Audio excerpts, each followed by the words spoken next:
The perfect illusion. Aria Mitchell believed in fairy tales.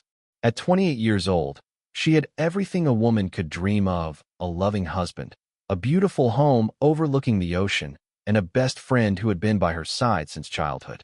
The morning sun filtered through the silk curtains of her bedroom, painting golden streaks across the white sheets.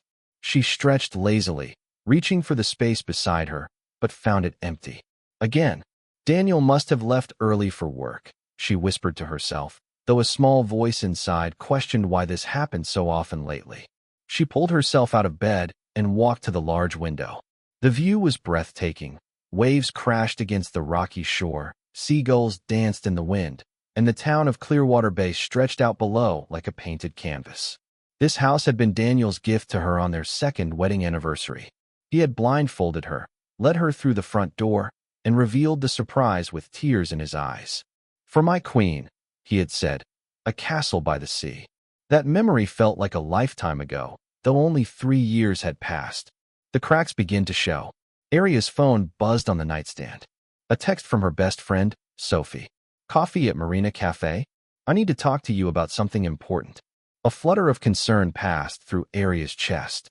Sophie's messages were usually filled with emojis and excitement, but this one felt different, heavy, serious. "Of course. Give me 30 minutes, Aria typed back. She showered quickly, chose a simple white sundress, and tied her long dark hair into a loose braid. As she applied light makeup, she studied her reflection. When had those shadows appeared under her eyes? When had worry lines begun creasing her forehead? The drive to Marina Cafe took 15 minutes. The small coffee shop sat on the waterfront, a cozy place where locals gathered to share gossip and visitors came to taste the famous blueberry muffins. Sophie was already there, sitting at their usual corner table, her fingers nervously tapping against her coffee cup. "You look terrible," Aria said with genuine concern as she sat down. Sophie's normally bright blue eyes were red-rimmed, and her blonde hair hung limply around her pale face. "I haven't slept," Sophie admitted. "Aria, there's something you need to know. Something I should have told you months ago." Aria's heart began to race. "What is it? Are you sick?" Sophie shook her head, tears spilling down her cheeks. "I wish it were that simple. It's about Daniel." The world seemed to tilt on its axis. Aria gripped the edge of the table. "What about Daniel?" "The truth shatters everything. He's been having an affair," Sophie whispered. "For almost a year now." The words hung in the air like poison. Aria couldn't breathe, couldn't think. Her mouth opened, but no sound came out. "I saw them together," Sophie continued, her voice breaking. "Multiple times. At that hotel on 5th Street. I wanted to tell you so many times, but I was afraid of hurting you, afraid you wouldn't believe me, afraid of—" "Who?" Aria finally managed to speak, though her voice sounded foreign to her own ears. "Who is she?" Sophie's face crumpled completely. Fresh tears streamed down her face as she looked away, unable to meet Aria's eyes. "Sophie." Aria's voice grew stronger, powered by a fury building inside her. "Tell me who." The silence that followed lasted only seconds, but it felt like hours. When Sophie finally spoke, her voice was barely audible. "It's me, Aria. The affair is with me." Time stopped. The cafe sounds, the hiss of the espresso machine, the chatter of customers, the clinking of cups, all faded into a hollow ringing in Aria's ears. She stared at Sophie, at the woman who had been her maid of honor, who had held her hand through her mother's funeral, who had celebrated every milestone of her life. "What?" The word came out as a choked whisper. "I'm so sorry," Sophie sobbed. "It started at your birthday party last year. We had both been drinking, and it just happened. We tried to stop, we really did, but—" Aria stood abruptly, her chair scraping loudly against the floor. Everyone in the cafe turned to look. She didn't care. Her whole body trembled with rage, betrayal, and a pain so deep it felt like dying. "How could you?" Aria's voice rose, sharp and dangerous. "Both of you. How could you do this to me? Please, Aria, let me explain." "Explain?" Aria laughed, a bitter sound that held no humor. "Explain how my husband and my best friend have been betraying me for a year? Explain how every time I called you crying because Daniel was distant, you already knew why? Explain how you looked me in the eye every single day and lied." Sophie reached for her hand, but Arya jerked away as if burned. "Don't you dare touch me. Don't you ever come near me again." Arya grabbed her purse and ran from the cafe, ignoring Sophie's desperate calls. She made it to her car before the tears came. Huge, gulping sobs that shook her entire body. She drove without knowing where she was going, her vision blurred by tears, her hands shaking on the steering wheel. The confrontation. She found herself at Daniel's office building downtown. The sleek glass tower reflected the afternoon sun, looking cold and impersonal. She rode the elevator to the 15th floor, where his architecture firm occupied the entire level. His secretary, Janet, looked up in surprise. "Mrs. Mitchell, we weren't expecting. Where is he?" Arya's voice was ice. "He's in a meeting, but—" Arya walked past her, ignoring her protests. She threw open the conference room door. Daniel sat at the head of a long table, surrounded by clients and colleagues. His face paled when he saw her. "Arya? What's—" "Get out," she said to the room. "All of you. Now." The authority in her voice left no room for argument. People gathered their papers and hurried out, leaving Daniel alone with his wife. He stood slowly, his handsome face a mask of forced calm. "Arya, whatever this is about, we can discuss it at home.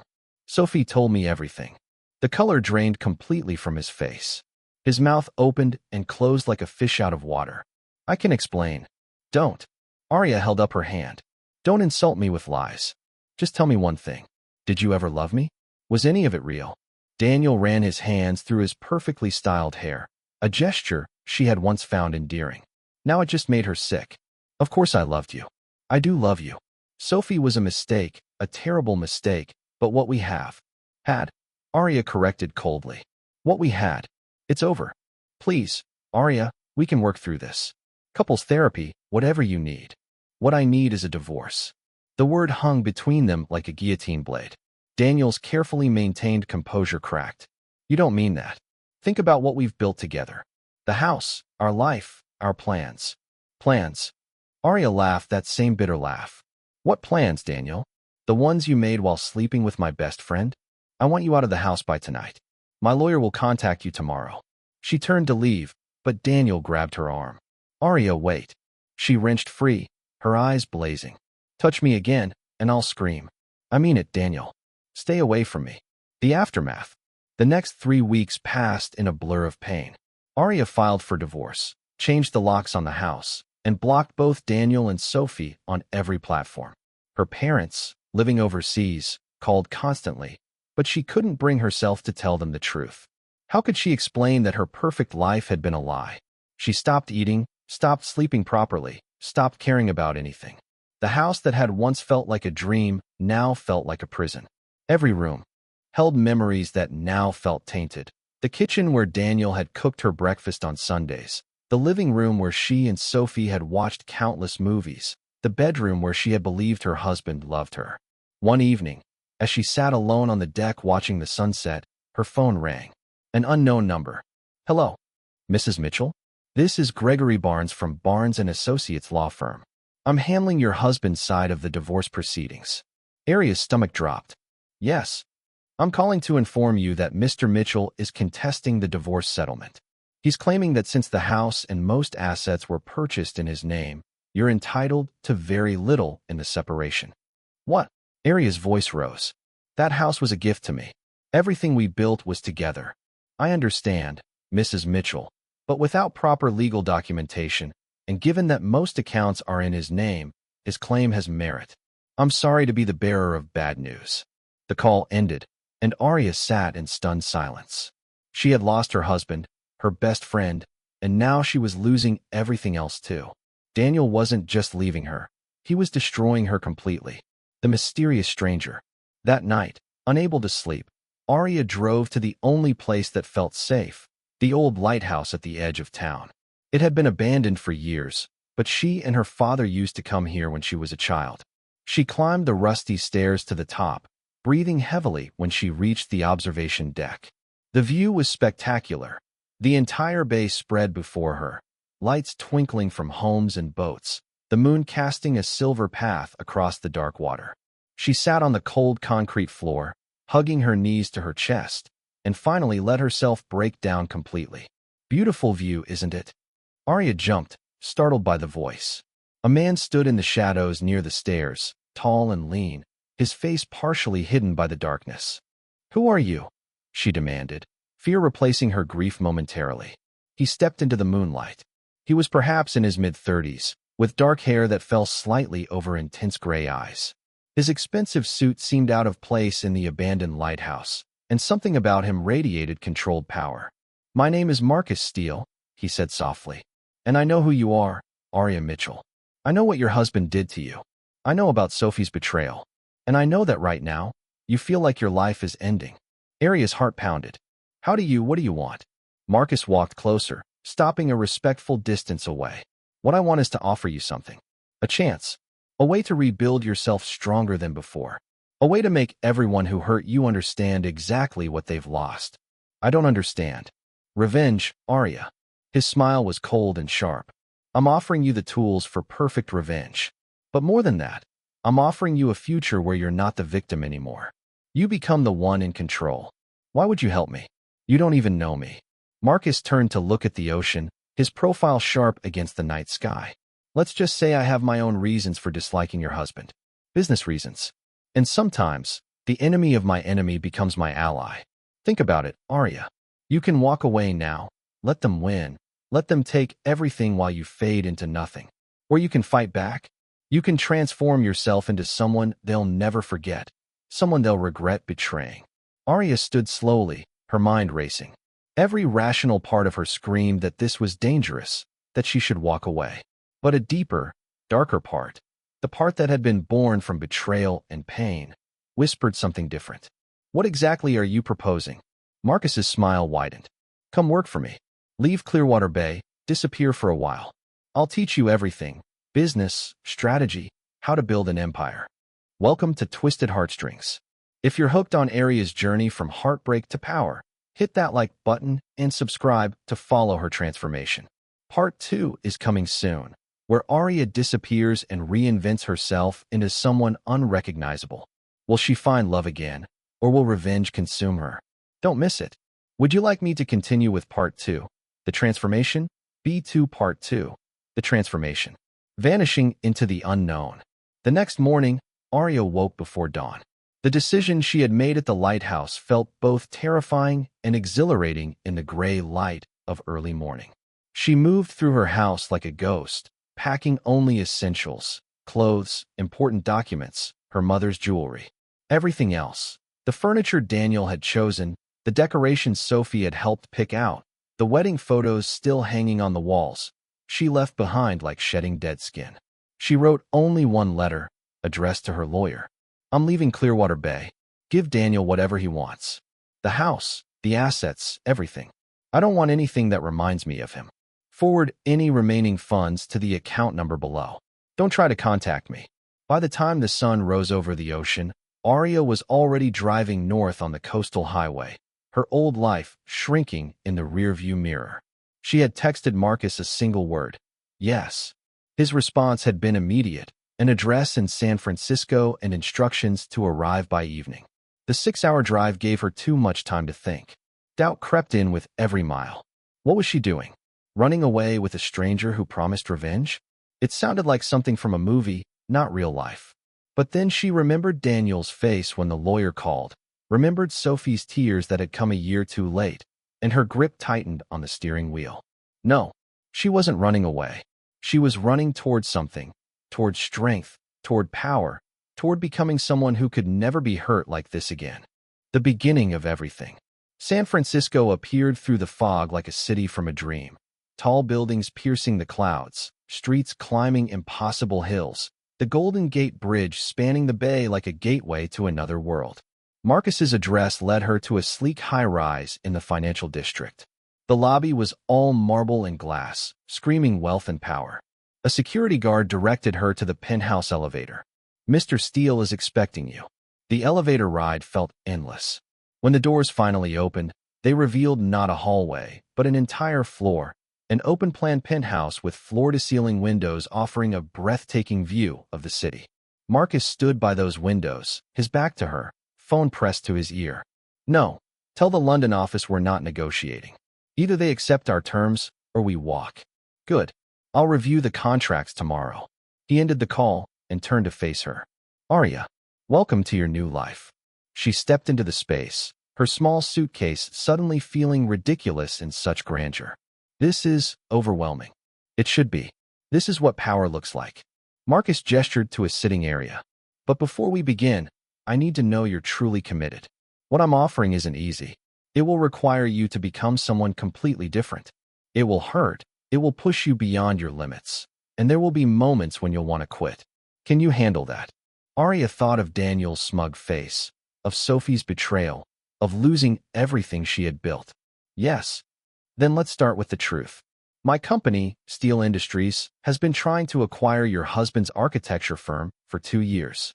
Daniel refused every offer, mocked me publicly, and cost me a major development deal. I wanted to destroy him professionally, but your situation presents a better opportunity. You helped me take him down, and in the process, you rebuild yourself. So this is business for you, Arya said quietly. It started that way, Marcus admitted. But seeing you at that lighthouse, broken and grieving, something in that reminded me of myself years ago. Someone destroyed me once, took everything I had. I rebuilt myself stronger, and then I made them regret ever crossing me. I see that same fire in you, Arya. The question is, will you let it burn? Arya met his intense gray eyes. Teach me everything. The first lessons. The first week was brutal. Marcus didn't ease her into anything. He threw her into the deep end and expected her to swim. Mornings began at 5 with intensive workouts led by a former military trainer who showed no mercy. Arya's muscles screamed, her body protested, but she pushed through. Pain is just weakness leaving your body, Marcus told her as she collapsed after a particularly grueling session. Your husband made you soft, dependent. We're fixing that. After workouts came business classes. Marcus hired the best tutors, finance experts, negotiation specialists, marketing gurus. They filled her head with information about markets, investments, corporate strategy, and psychological manipulation. Arya absorbed it all like a sponge, studying late into the night until her eyes burned. You need to understand money, Marcus explained during one session.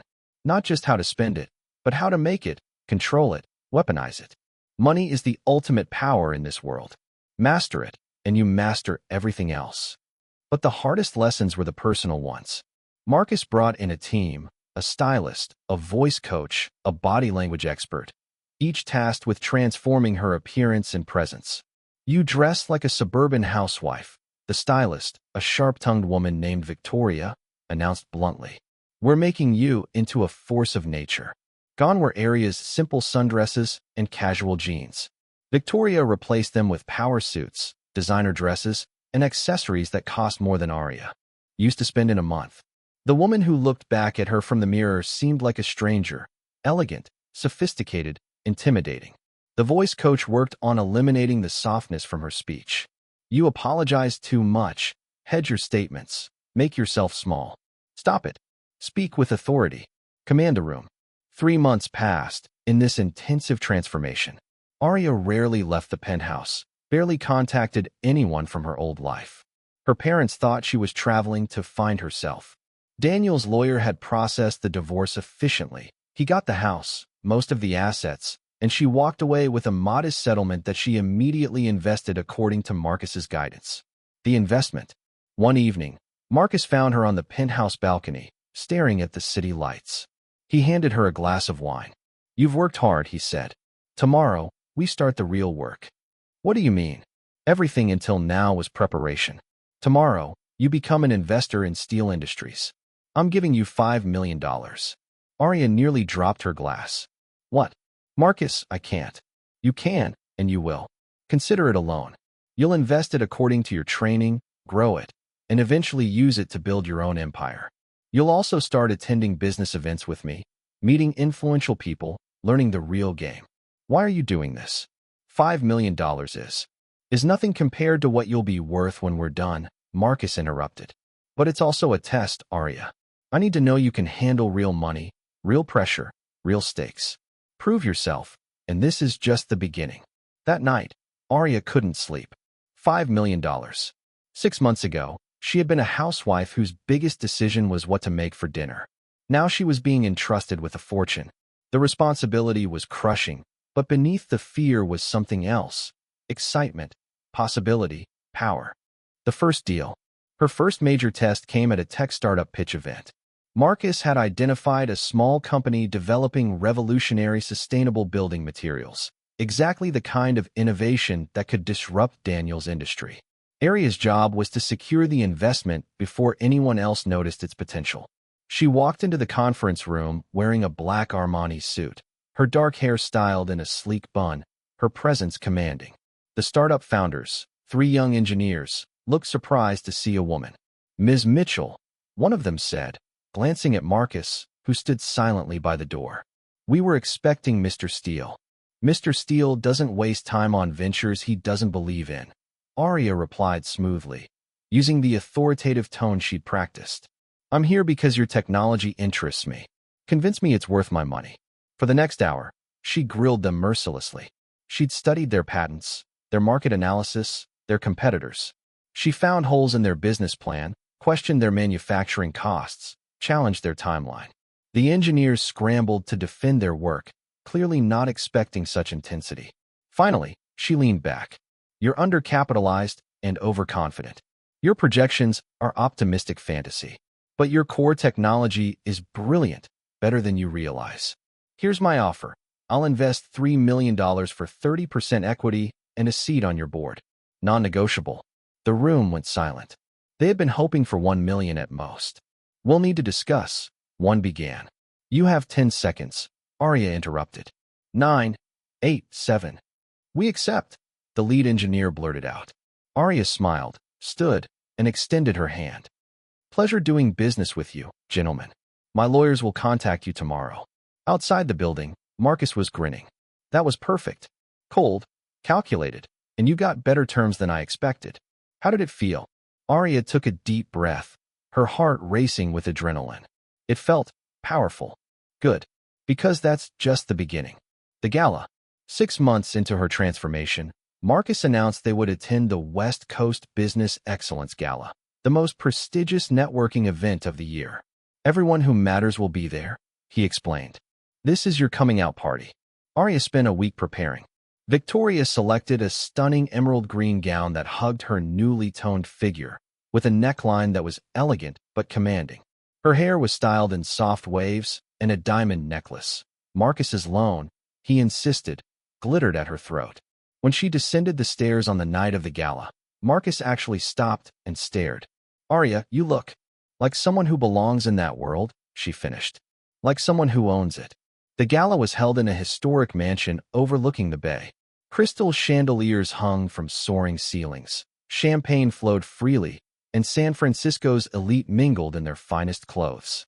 Arya felt her old anxieties trying to surface, the small-town girl intimidated by wealth and sophistication, but she pushed them down. That girl didn't exist anymore.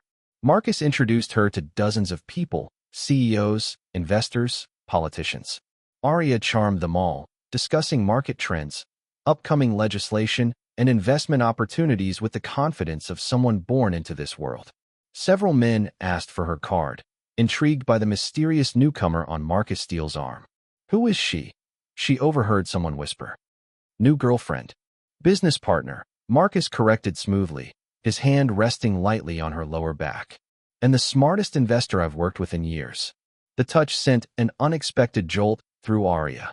She glanced at Marcus, really looked at him, and felt something she hadn't allowed herself to feel in months: attraction, connection, the possibility of something beyond business.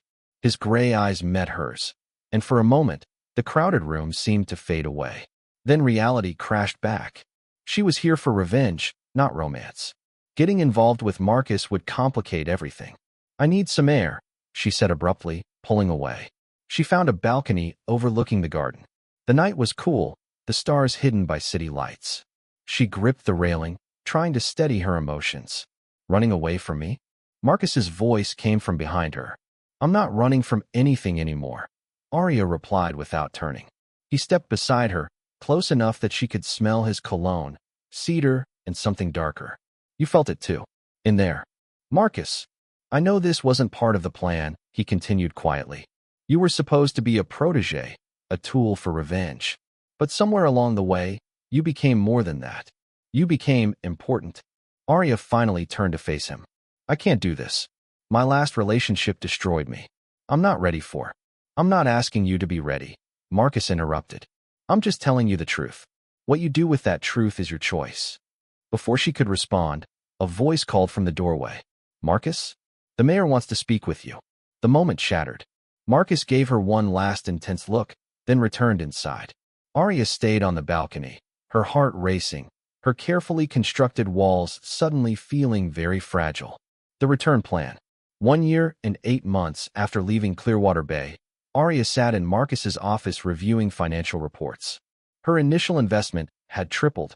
The sustainable building materials company was about to go public, making her first million. She had started her own consulting firm, helping businesses develop eco-friendly practices while secretly positioning herself to compete directly with Daniel's firm. It's time, Marcus said, looking up from his computer. Daniel's company is struggling. The market has shifted towards sustainable architecture, and he's refused to adapt. He's vulnerable. Arya felt her pulse quicken. What's the plan? We're launching a new development project in Clearwater Bay, luxury eco-resort on the waterfront. We'll need an architecture firm. Daniel will bid aggressively because he's desperate for the contract. And then we'll destroy him by choosing someone else, showing everyone that his firm is obsolete. Who will we choose? Marcus smiled. You. You're starting your own architecture consulting company, backed by Steel Industries. You'll return to Clearwater Bay as a successful businesswoman, unrecognizable from the woman who left. You'll take the project Daniel desperately needs, and you'll do it better than he ever could. The plan was perfect, ruthless, exactly what she'd been working toward. So why did part of her hesitate? What about Sophie? She asked quietly. I've been monitoring her too. She's married now, to Daniel. The words hit like a physical blow. Arya's hands clenched into fists. They're married. 6 months ago. Small ceremony. It seems they thought you were gone for good. Marcus watched her carefully. Does it still hurt? It burns, Arya admitted. Like fire in my chest. Good. Use that. Let it fuel you. They thought you were weak, that they could discard you and move on. Prove them wrong. The complication. That night, Arya couldn't sleep. She found Marcus in his study, working late as usual. Without saying a word, she walked to his desk. He looked up, surprised. Arya. She leaned down and kissed him. It was desperate, fierce, months of suppressed attraction and emotion pouring out in a single moment. Marcus responded immediately, pulling her closer, the kiss deepening until they were both breathless. When they finally pulled apart, Arya's carefully controlled facade cracked. I don't know what I'm doing anymore. I came here for revenge, but somewhere along the way, I became someone I don't recognize. I'm strong now, powerful, but I'm also lost.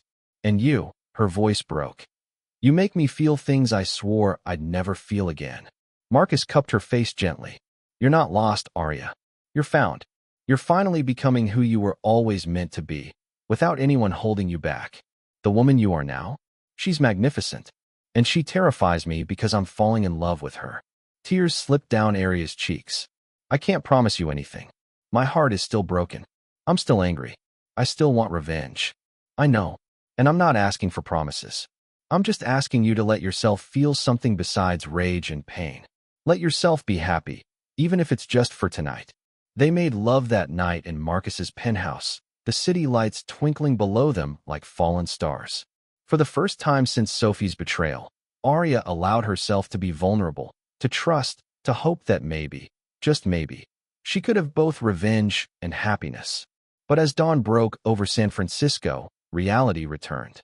In 1 month, she would return to Clearwater Bay. She would face Daniel and Sophie. She would execute the perfect revenge.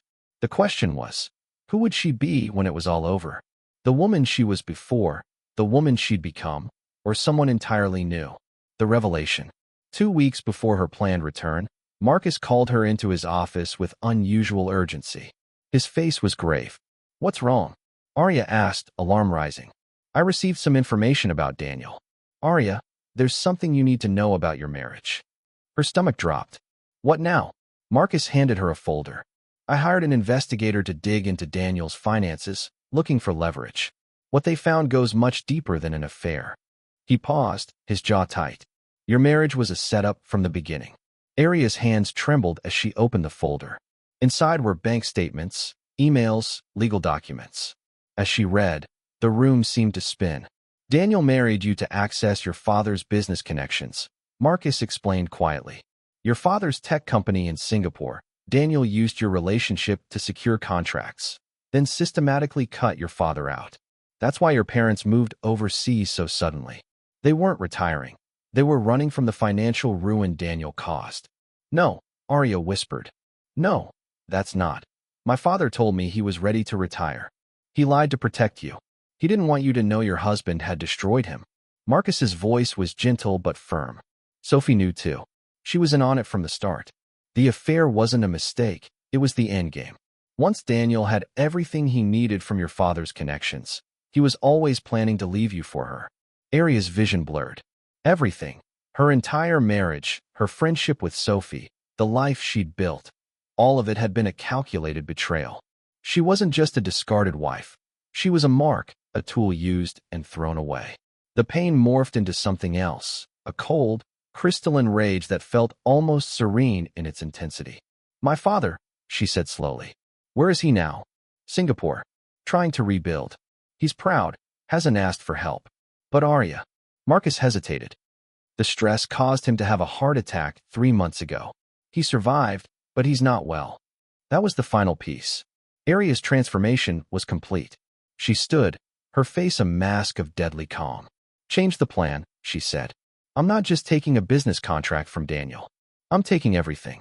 His company, his reputation, his future. And Sophie? I want her to watch it all crumble. I want them to feel every ounce of pain they caused. To me, to my father, to everyone they used. The transformation is complete, but the real battle hasn't even begun. Don't forget to like and subscribe to Twisted Heartstrings. Part 3 is where everything explodes. Revenge, revelations, and a twist you won't see coming.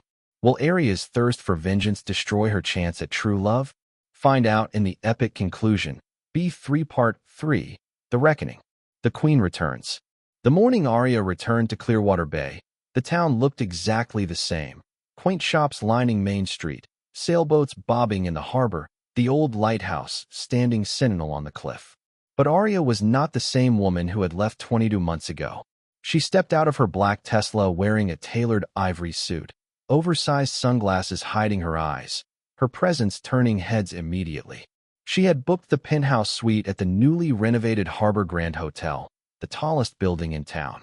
From her windows, she could see everything, including the ocean view house that had once been hers. The house where Daniel and Sophie now lived together as husband and wife. Her assistant, James, a sharp young man Marcus had assigned to help her, knocked on the door. Ms. Mitchell, the press conference is scheduled for 2 o'clock. The mayor will be there, along with the business council. Daniel's firm received their invitation an hour ago. Perfect. Arya's voice was cool and controlled. And the other arrangements? All in place. The surprise will be delivered exactly as you specified. Arya nodded, walking to the window. Down below, she could see the waterfront property where Marcus's development would be built. 50 acres of prime real estate that Daniel had tried to acquire for years but couldn't afford. Now it would become the crown jewel of sustainable luxury living, and the project would make whoever designed it a legend in the industry. Daniel thought that someone would be him. He had no idea it would be the wife he'd thrown away. The press conference.